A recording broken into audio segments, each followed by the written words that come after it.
Welcome to video message for Parashat Tzav, and this week is a special Shabbat called Shabbat Hagadol, the Great Shabbat. If every week we wish each other a Shabbat Shalom, have a good Shabbos, this week we wish each other have a great Shabbat. What's so special about this week? So it all goes back to the first year we left Egypt. That day, the first day of Pesach, was the 15th of the month, was on a Thursday. So the Shabbat right preceding it, the 10th of the month of Nisan, was a day in which we were supposed to take a sheep and tie it to our bedpost to make sure that it's ready with no blemishes so we could offer the Paschal offering. Now, the lamb was the greatest god of Egypt. That's why the Pesach story happens during the month of Aries, the month where the symbol of the month is the ram, and that was the god of Egypt. What we did was we took the god of Egypt and we tied it to our bedpost. So obviously they came over to us and saw us doing this and said, "What are you doing?" So we said, "Well, to tell you the truth, we are going to be leaving Egypt forever during this Thursday, and we are getting ready because on that night of the 15th, God is going to smite and kill every firstborn in Egypt. And so God has commanded us to bring this offering, so we spare our lives."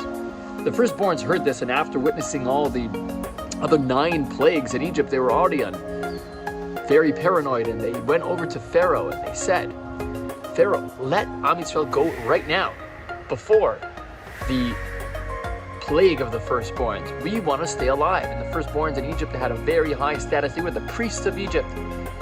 And the Pharaoh refused, obviously, to let Am Yisrael go.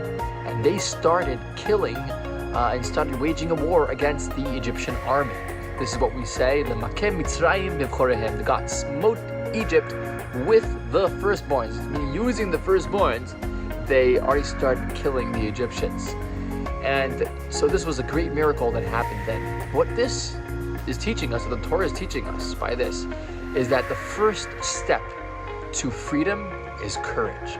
The courage of being able to take the God of Egypt, to take their false gods, their propaganda, their way of life, and to say, we don't subscribe to that.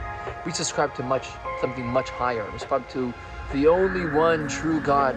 Only Him we fear. We reject all fear from Egypt. Only then can we allow ourselves to go free. And this is really the message of Pesach, is to be free of our limitations and free of our fears and free from certain things that we do. We think that we're doing them out of free choice, but really we're doing them because we've been socially conditioned to do so, or we've been seeing a lot of ads, or we've been seeing them in the movies, or we've been seeing them in various places that is prompting us to do these actions. We examine each one of those things, and they're called chametz. And we look and we search our home, and we search every corner of our heart, and we see, what are we subscribing to? Do we have the courage to really go out of this propaganda and to choose ourselves a true life that we really want to live? That is the first step to freedom. So wishing you all a great Shabbat, a Shabbat of finding what are those things that are holding us back from freedom and us achieving freedom this Pesach. Shabbat Shalom.